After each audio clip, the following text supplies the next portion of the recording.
ये कैसे क्या मामला है आपका? टुनटुन साहब हमारा मृत्यु दिखा के हमारी जमीन अपने नाम विरासत कराए।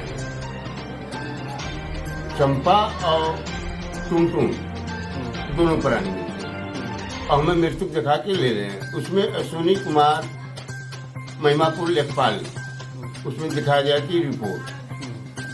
अब साहब कि जब हम जमानत कराओ गए तब हमें पता चलल कि हम इमन से मुआ के और हम मृत्यु दिखा के अपने नाम करा लेलन तो वेरीफाई ना भइल जमीन तो हम घरे का जमीन लगा के जमानत करें।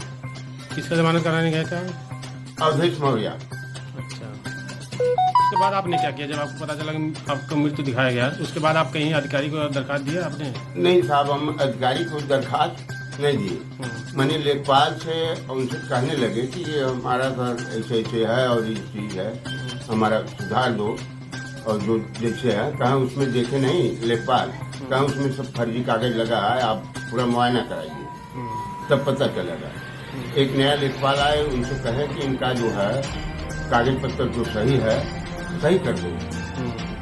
जब वहाँ से ना मामला भरल साहब तो हम डीएम साहब के हैं दोनों मैंने। अच्छा, कागज पत्र सही कराने के नाम पर कुछ पैसा से भी मांगा जा रहा था आपसे? नहीं।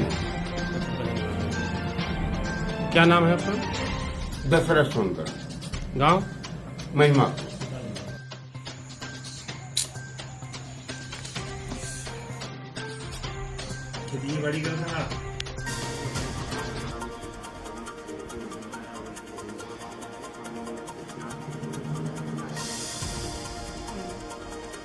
कल दिनांक 25 अगस्त को जिलाधिकारी महोदय की अध्यक्षता में ग्राम लालपुर में जन चौपाल का आयोजन हुआ था, जिसमें दशरथ पुत्र राम खिलावन ने एक शिकायत की कि उन्हें मृत घोषित करके और फर्जी तरीके से नायब तहसीलदार के कोर्ट से नामांतरण का आदेश करा लिया गया। जिसमें हमने कल से लेकर आज तक जो हमने जांच की उसमें ये पाया गया कि 2020 में ये आदेश पारित हुआ था और दशरथ पुत्र राम खिलावन जिनकी ज़मीन लालपुर और महिमापुर दोनों में है, उन्हीं के गांव के यानी कि लालपुर के निवासी टुनटुन जिनके पुत्र का नाम भी दशरथ था, उन्होंने फर्जी तरीके से अपने पुत्र का नाम दिखा के, जिनके पुत्र का नाम दशरथ और जो जिसके साथ ये फ्रॉड हुआ है उनका नाम भी दशरथ था, इस कोइंसिडेंस को यूज़ करके उसने फ्रॉड किया है कि उसने एक हलफनामा दे दिया कि मेरे पुत्र का नाम ही दशरथ था और इस गांव में दशरथ नाम का और कोई निवासी और कोई व्यक्ति नहीं है। और क्योंकि मेरा बेटा अविवाहित था और अविवाहित ही उसकी मृत्यु हो गई है और उसकी कोई फैमिली नहीं है, तो इसलिए उसकी जो भी प्रॉपर्टी भूमि है वो मेरी है, उसमें मेरा ही कब्जा है। और इसी के बेसिस पे नायब तहसीलदार 82 के कोर्ट से इसका आदेश पारित हुआ 2020 में। कल से लेकर आज तक में हमने जब इनके कागजात निकलवाए तो ये मालूम हुआ कि अभी इसके तजुसानी में पड़ी हुई है।